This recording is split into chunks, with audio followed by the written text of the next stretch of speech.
apabila kalian mendapati bahawa hati dan mulut kalian sentiasa memohon kepada Allah tentang satu perkara, ketahuilah Allah akan memakbulkan perkara itu.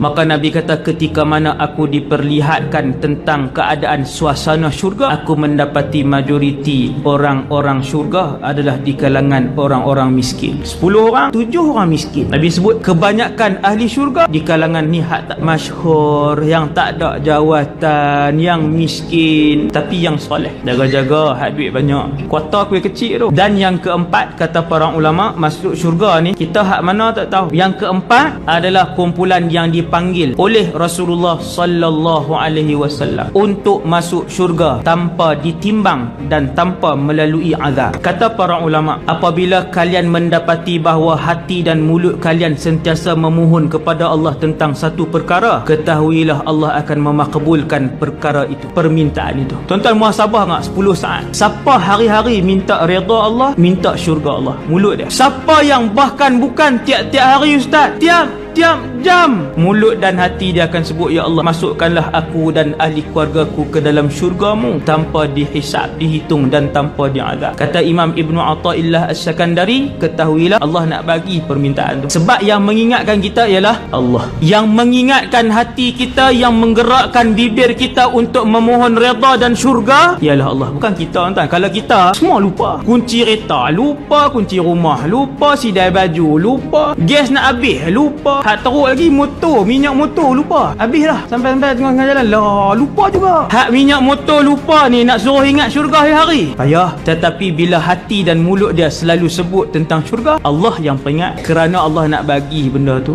Itu atas berita gembira lah tu. Semua orang ada dosa, semua orang, termasuk yang bercakap. Cumanya ada orang dia sempat membersihkan semua sebelum mati. Kumpulan yang keempat, apabila Nabi panggil mai di depan, dia tak ada hak, kemudian mereka ni akan terus masuk ke dalam syurga. Selepas dipanggil sebagai kumpulan yang tak ditimbang amalan, tak timbang, neraka lagi tak masuk lah, amalan tak timbang. Sedangkan manusia pertama yang dipanggil, yang akan dipanggil oleh Allah di padang mahsyar adalah Nuh alaihissalam. Tuan-tuan, semua benda ni kita akan tengok. Ketika Nabi Nuh dipanggil nanti di padang mahsyar, saya dan kita semua akan lihat, oh tu dia Nabi Nuh. Hak duk dengar dalam kuliah dulu ni. Inilah Rasul Ulul Azmi. Banyak mana maklumat kita belajar atas dunia, banyak itulah maklumat yang kita akan ingat di atas padang mahsyar. Tapi senyap sunyi lah keadaan mahsyar. Maka kita semua akan heran, Rasul Ulul Azmi pun diselidik tentang amalan kehidupan mereka. Ya, hari itu kejujuran dan ketakwaan orang-orang yang bertakwa juga akan ditimbang dan akan diselidiki satu persatu.